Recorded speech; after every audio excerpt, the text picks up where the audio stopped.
बिस्मिल्लाहिर्रहमानिर्रहीम। आज मेरे साथ मौजूद हैं यूनिवर्सिटी के होनहार तलबा, इल्म दोस्त इंसान जनाब हशमतुल्लाह साहब और जनाब अब्दुल्ला साहब। ये एक रिफ्लेक्टिव और सेल्फ एक्सप्लोरेटरी सेशन है।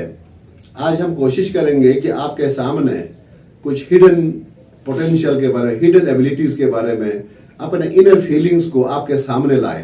क्योंकि किसी ने कहा है ना, किसी मुफक्किर ने कहा, if you bring fourth what is with in you will save you, and if you do not bring fourth what is with in you will destroy you. तो सेल्फ रिफ्लेक्शन, अपनी फीलिंग्स को आगे लाना, डिस्कस करना, share करना, rest of the world के साथ share करने में फायदा भी है, अपनी लर्निंग भी है और इससे दूसरों के साथ भी कुछ कंट्रीब्यूशन हो सकती है। तो इस हवाले से एक खूबसूरत शेर है, खुदा करे कि ये दुख दूर ही न हो हरगिज, बड़ा मजा है कलीजे में तीर खाने में। अपने माजी को टटोलना, अपने अंदर की दुनिया में झांक कर दुनिया के सामने कुछ इनसाइट्स को, बसीरत को बाहर लाना आसान काम नहीं है, बहुत टफ प्रोसेस होता है। लेकिन मुझे उम्मीद है मेरे दोस्त ओपन माइंडेड है, रिसर्च ओरिएंटेड है, तो ये अपनी दिल की बातें हमारे सामने, हमारे चैनल के थ्रू आप तक पहुंचाएंगे ताकि हम इनकी विजडम से सीखें और अपनी जिंदगी में बेहतरी लाने की कोशिश करें। तो मेरा पहला सवाल है मोहतरम हशमतुल्लाह साहब से, आप बताएं कि जिंदगी क्या है? बिस्मिल्लाहिर्रहमानिर्रहीम। सबसे पहले कि ज़िंदगी को केमिस्ट्री किस तरह डिफ़ाइन करते हैं, अगर वो देखा जाए तो कहते हैं कि ज़िंदगी क्या है, अनासुर का ज़हूर तरतीब, मौत क्या है, इन्हीं अज्जा का परेशान होना। तो ज़िंदगी, आपकी ज़िंदगी का डिफ़ाइन जब तक अपने मन में नहीं जागेंगे आपको नहीं पता चलेगा। किसी शायर ने मतलब क्या खूब फरमाया कि अपने मन में डूब कर पा जा सुराख़ ज़िंदगी, तू मेरा ना बन तो ना बन, अपना तो बन। क्या बात। ज़िंदगी की लिहाजा अगर हम पहले मिसरे को उठाया जाए तो कहते कि जब तक अपने मन में नहीं डूबेंगे, अपने अंदर जागेंगे नहीं, अपनी सेल्फ रिफ्लेक्शन नहीं करेंगे, तो आपकी ज़िंदगी डिफ़ाइन नहीं होगी। जहाँ तक ज़िंदगी क्या है, इस सवाल का जवाब अगर मुझसे लेंगे तो मैं ऐसा डिफ़ाइन कर सकता हूँ कि ज़िंदगी नशीब व फराज का कहे कि मजमुआ है, जहाँ पे गम भी है, जहाँ पे खुशी भी है, जहाँ पे आपने मतलब मुश्किलात भी है, जहाँ पे आसानियाँ भी है। ऐसे मुश्किल वक्त में आपने सब्र करना है, आसानियों में आपने गुरूर और तकब्बुर नहीं करना। मौला अलैहिस्सलाम भी इसी हवाले से फरमाती कि ज़िंदगी दो दिन, एक आपके हक़ में है, एक आपके मुखालिफत में। जब आपकी सपोर्ट में हो तो आपने गुरूर और तकब्बुर नहीं करना, जबकि आपके मुखालिफ में हो तो आपने उस दिन सब्र करना है। क्या आप अपनी ज़िंदगी अपनी मर्जी से गुजार रहे हो या किसी और की मर्जी से?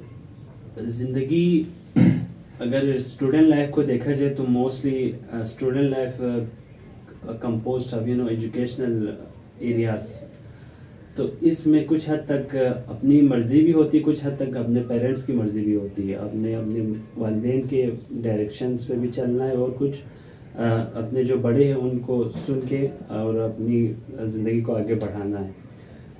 बाकी ये कि कह सकते 50-50%। आप कम्प्लीटली अगर ख़ुद जीना चाहें तो ऐसे डिसीजंस लेने का आपका दिल चाहता है, लेकिन मतलब आपके जो बैकग्राउंड सपोर्ट ना होने की वजह से या कहे कि वहाँ की रजामंदी ना होने की वजह से आप वो डिसीजन नहीं ले पा सकते। लिहाजा हम नहीं कह सकते कि आपकी टोटल लाइफ आप खुद जी रहे हैं।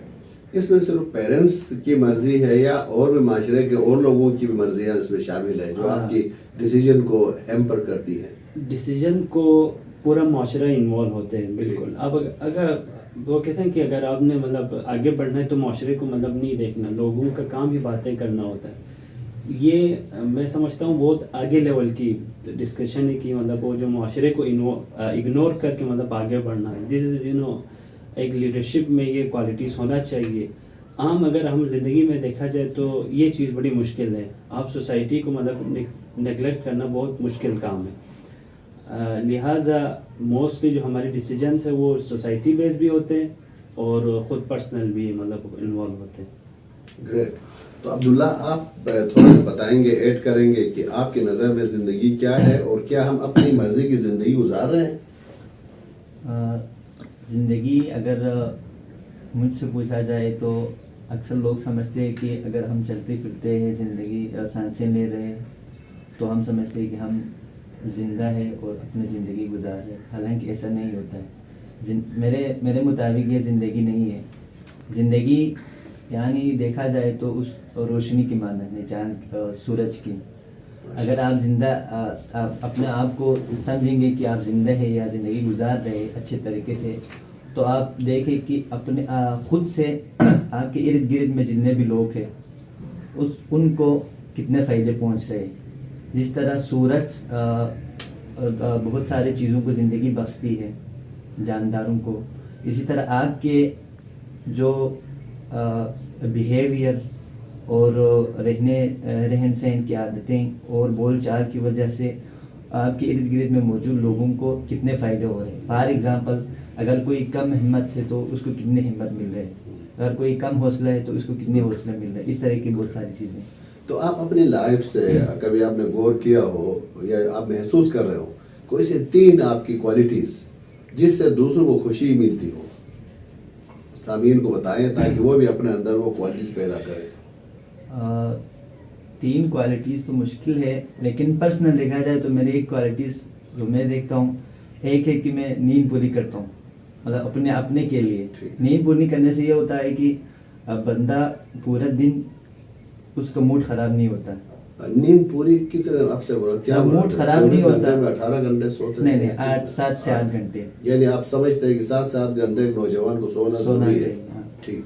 तो जब आप पूरे दिन आपकी मूड सही हो तो आप जिससे भी मिले तो हंसमुख के साथ मिल सकते हैं। Very good. क्या तो जो सामने वाला अगर कोई थोड़ा परेशान हो या कुछ और हो तो उसके साथ हंसी मजाक करेंगे तो थोड़ा वो बिहेवियर उसका सही हो जाता है। ग्रेट। एक ये हुआ, आप नींद पूरी करेंगे दूसरों की खातिर ताकि आपका मजाज सही रहे तो दूसरे अच्छे मिजाज में बात करेंगे। मैं अगर कहीं पे जाना भी हुआ तो मैं थका हुआ हूँ तो मैं आधे घंटे या 15 मिनट नींद लेके जाता हूँ। ठीक, रेस्ट करते ताकि सामने वाला ये फील ना करे, अगर वो कुछ बातें कर रहे तो हम कहीं और गुम हो जाए या सुस्ती में पड़ जाए तो वो ये फील ना करे ये हमें इग्नोर कर रहे हैं। ग्रेट। ये आपकी बात की मैं तायद करता हूँ कि कहीं पढ़ा था रसूल पाक सल्लल्लाहु अलैहि वसल्लम भी आप एक सरापा नूर थे, लेकिन जब भी कोई मेहमान आपसे मिलने जाते तो आप पानी अपने मुबारक चेहरे पे छिड़क कर साफ करके फ्रेश होके जाते थे ताकि आने वाला चेहरे को देख के खुश हो जाए। तो किसी को खुश करना, किसी के दिलो दिमाग से खौफ को दूर करना भी इबादत है। ग्रेट। और अब्दुल्ला, आप में कोई ऐसी खूबी जिससे आप समझ रहे हो कि लोग खुश हैं? जो सबसे एजुकेशनल लाइफ के अंदर जहाँ तक मैंने अपनी खूबी पाई हो कि मैं I believe in cooperation not competition. मैंने जब तक देखा कि मतलब अपने साथ जितने भी लोग कनेक्टेड है, आप जो भी आपसे मतलब एजुकेशनल लेवल के हवाले से आप जो फ़ायदा उठाना चाह रहे हैं, आपके मतलब आपके पास जो इल्म है, क्योंकि इल्म का जो ज़कात है वो है कि आप उसको ट्रांसफ़र करें आगे तक। तो जहाँ तक मेरी ज़िंदगी का ताल्लुक़ है, मैं कोशिश करता हूँ कि जो चीज़ मुझे आ रही है वो मैं आगे वाले को सिखाऊँ। तो अल्हम्दुलिल्लाह यूनिवर्सिटी के अंदर भी जितने भी दोस्त हैं मतलब वो सारे मुझसे ही मतलब पढ़ते हैं और मैं आगे उनको लीड करता हूँ और मतलब उनको जो भी मटेरियल रिक्वायर्ड हो या जो भी उनको अगर समझ ना आ रहा तो वो पूछते हैं और वो मैं उसके लिए फराखदिली के साथ उनको वेलकम करता हूँ। आप चीज़ें नहीं छुपाते हैं बल्कि जो आपके पास है आइडियाज़ हो, मटेरियल हो, वो लोगों के साथ, दोस्तों के साथ शेयर करते हैं। तो शेयरिंग एंड केयरिंग एटीट्यूड बहुत इम्पोर्टेंट है दूसरे दोस्तों को खुश रखने के लिए। आप कोई और पॉइंट जो आपकी स्ट्रेंथ? मैं एक पॉइंट हशमत बहन बता रहा है, ये मैं भी इसी नज़रिए की तारीफ करता हूँ। जो अक्सर लोग देखते हैं ना, जो बहुत ऊपर मतलब टॉप पे होता है, वो दूसरों को सिखाने की के लिए या वक्त निकालना या सिखाने की वो नहीं रखते। लेकिन मैं ये नहीं कहते कि मैं कोई काबिल बनूँ, लेकिन एवरेज या बिलो एवरेज रहा है हमेशा। लेकिन जो खुद सीखता हूँ वो दूसरों को भी सिखाता हूँ। बहुत सारे मेरे एक वाक़या भी है। एक दोस्त था, वो थोड़ा कमज़ोर था पढ़ाई के हवाले से, तो उसका जो रूममेट था वो तकरीबन क्लास के टॉपर समझे। तो वो लड़का जो कमज़ोर है वो मेरे पास आके शिकायतें करता है, यार ये मुझे कुछ भी नहीं सिखाते, अगर ये मुझे आधा घंटे भी टाइम दे तो मैं अच्छे नंबरों से पास हो सकता हूँ, लेकिन ये मुझे नहीं सिखाता है। तो इस तरह के लोग भी हैं, लेकिन वो लोग भी मैंने देखा है बाद में जाके बुरा फंसता है। Even जो अभी हशमत भाई ने जो बात की ना, कॉपरेशन जो सिखाने और सीखने में एक दूसरे की मदद देता है, वो आगे निकल जाता है बहुत। क्या बात है। यानी अशफाक अहमद साहब फरमाते हैं ना कि तुम हवा की तरह दस्तयाब रहो। अगर इंसान दूसरों के लिए अच्छा सोचे, अच्छा करे, तो अल्लाह ताला उसकी मदद करता है। बिल्कुल सही बात। तो दैट्स ग्रेट। क्या ये हमारी कौम में ये जल्दबाजी, ये गुस्सा, ये एग्रेसिवनेस क्यों आया? ये कहाँ से पैदा हो रहा है? इसका हाल क्या है? आप अब्दुल्ला बताना चाहेंगे इस पर? देखा जाए तो mostly Pakistan is a poor country as compared to, ये जो मेट्रो बन रहे हो, ये जो पब्लिक प्लेसेस सारे वो गरीब आवाम ही यूज़ कर रहे होते हैं। तो आप उसकी ज़िंदगी जाके पढ़ ले तो वहाँ पे बहुत ज़्यादा मुश्किलात हैं, परेशानियाँ हैं, खुसूसन इस दौर के अंदर इकनॉमिकली देखा जाए, पॉलिटिकली अनस्टेबल मुल्क की जो हालात है वो बंदे को फोर्स कर रही है कि मतलब वो डिप्रेशन में चला जाए या वो किसी के गुस्सा ही उतार दे। तो ये कि पहले तो ये कि हमारी एज अ ग्रूमिंग नहीं हुई होती, हमने मतलब किसी इंस्टीट्यूशन या तरबियत नहीं हुई होती जिसकी वजह से ये जो परेशानियां या जो कहते हैं अनडिसिप्लिन वो फेस करना पड़ रहा है। तो मेरा आखिरी सवाल है हशमत से कि कोई ऐसा वाकया या बड़ों का रवैया मुशाहिदा जिसने आपकी सोच को अक्सर बदल दिया हो, आपकी कॉन्फिडेंस में इजाफा हुआ, आपकी टीचिंग लर्निंग की तरफ, अच्छाई की तरफ मोटिवेशन बढ़ गई हो और आपके अंदर एक चेंज महसूस आपने किया हो? सबसे पहले तो पेरेंट्स का रोल आता है, खुसूसन वालिद साहब का, जो कि मतलब हर टाइम सपोर्ट के लिए जिस तरह की भी अगर उसको ज़रूरत हो, वर्बली हो, फाइनेंशियली हो, हर तरह की सपोर्ट करते हैं। दूसरा, अगर एजुकेशनल फील्ड के अंदर देखा जाए तो जो कहते हैं कि जिसको बोलना है वो कामयाब है। अगर मैं स्टेज फ्राइट को या जिसको कहते हैं ना स्टेज पे जाके बोलने और कतराना, ये चीज़ है, और कुछ सोचना, कुछ पढ़ना, आपने अपनी मतलब ज़िंदगी के हवाले से देखा जाए कि आपने मतलब कैसे ज़िंदगी क्या चीज़ है, क्या सिर्फ किताब की हद तक है या पर्सनल चीज़ें या कोई और मतलब माशरे के हवाले से। तो मैं उस्ताद मोहतरम साहब को ये क्रेडिट देता हूँ। अगर मैं पहले भी इस हवाले से वीडियो के अंदर डिस्कस हुई थी कि अगर मैं आपके सामने खड़े होकर बोल रहा हूँ, स्टेज फ्राइट को और कम करके आपसे बात कर रहा हूँ, तो इसमें उस्ताद मोहतरम का बहुत बड़ा रोल है। क्योंकि कहते हैं कि जो जिसको बोलना है वो ज़िंदगी में कामयाब है। जब से उस्ताद मोहतरम से बात हुई है तो उसी हिसाब से ये चीज़ें डेवलप हो रही है। एक ये चीज़ें बंदे के अंदर ऑलरेडी हिडन पोटेंशियल्स होती है, उसको जब तक स्पार्क नहीं मिलती वो आगे मतलब एक्सप्लोर नहीं हो पाता। जब तक वो चैलेंजिंग फेस के अंदर चैलेंजेस जब तक फेस नहीं होंगे तो वो पोटेंशियल्स डोरमेंट स्टेट में रहेंगे। जब उसको स्पार्क मिलेंगे, मुश्किलात आएंगे, तो आप बेहतर अंदाज में उसको मतलब ओवरकम करने के लिए अपनी सलाहियतें यूज़ करेंगे। Great experience. मैं सिर्फ ऐड करना चाहूँगा, हशमत यहाँ एक बड़ा अहम पॉइंट, खासतौर पर जो मुअल्लिमीन है, जो टीचिंग लर्निंग प्रोसेस से मरबूत है, उन असातिज़ा के लिए बेसिकली टीचर ही लीडर है। और अच्छा लीडर वो होता है जो अपने से कम उम्र, कम एक्सपीरियंस, कम हौसला बच्चों को अपने बराबर लेकर आए, और बराबरी में लाने के लिए उनको अपॉर्चुनिटीज़ देना पड़ता है। हमेशा अपनी लोरी सुनाने से ही बच्चों में काबिलियत नहीं आती है। उनमें उनके अंदर पोटेंशियल तो अल्लाह ने रखी हुई है, लेकिन हम इनपुट दे दे, लेक्चर दे दे, मालूमात दे दे, लेकिन उसको भी कभी कभी बच्चे को बोलने का, प्रेजेंटेशन का मौका दे दे, तो उसमें वो सलाहियतें निखर के बाहर आ जाती हैं। ग्रेट। अब्दुल्ला, इसमें आप अगर मजीद कुछ कहना है तो फिर अगर नेगेटिव एस्पेक्ट के अंदर, नेगेटिव एस्पेक्ट, अच्छी बातें करने वाले आपको बहुत कम मिलेंगे ज़िंदगी के अंदर। नेगेटिव मतलब हर स्टेप के अंदर आपको मतलब डिसहर्ट करने वाले लोग मिलते रहते हैं, चाहे वो टीचर्स की सूरत में हो, चाहे वो रिलेटिव्स की सूरत में हो।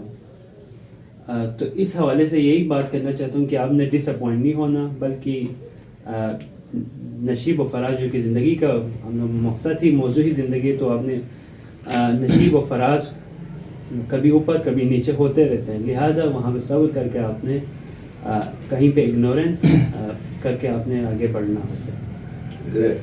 अब्दुल्ला, आप कोई स्टोरी सुनाएं जो आपकी ज़िंदगी में गैर मामूली, जिसने असर छोड़ दिया। बहरहाल over the period of time जो होते हैं ना, एक घर वालों का, बहन भाइयों का कंटिन्यूस सपोर्ट, होता है, उसकी वजह से मतलब हौसला हर वक्त हौसला बढ़ता रहता है। और दूसरा वो लोग अगर हम कभी कोई कुछ सोच रहे हैं या कोई परेशान लग रहे हो तो वो लोग हमें किसी न किसी चीज़ में इंगेज करते हैं। पहले हमें पता नहीं चलता था लेकिन बाद में पता चलता है हाँ मैं ये इस तरह परेशान था तो उन्होंने इस एक्टिविटीज़ में इन्वॉल्व किया, ये किया फला इस तरह करके मतलब बंदे को ज़्यादा खुशी भी मिलती है, हौसला भी होती है, ये समझ आ जाती है यार कोई न कोई तो साथ है, कोई न कोई तो मतलब अगर तुम्हारे अंदर कुछ चीज़ चल रहा है तो वो समझ सकता है। कुछ बुरे अच्छे और बुरे दोनों क्वालिटीज़ होते हैं लड़कों में, और एक अच्छे क्वालिटीज़ हर किसी में वो ज़रूर होता है, किसी न किसी में। और इस तरह करके मैंने जो ऑब्जर्व किया है, मैंने इस तरह करके थोड़े क्वालिटीज़ किसी और से इस तरह मतलब कहते हैं इंसान अपने दोस्तों का मजमुआ होता है, इसी तरह बनते जा रहे हैं। बस वैसे हम घर में भी इतना ज़्यादा नहीं रहे, हम 5 क्लास के बाद से बाहर निकले हुए हैं, तो इस तरह ज़्यादातर देखा जाए तो अक्सर घर से बाहर ही सीखा है, ठीक। सोसाइटी से।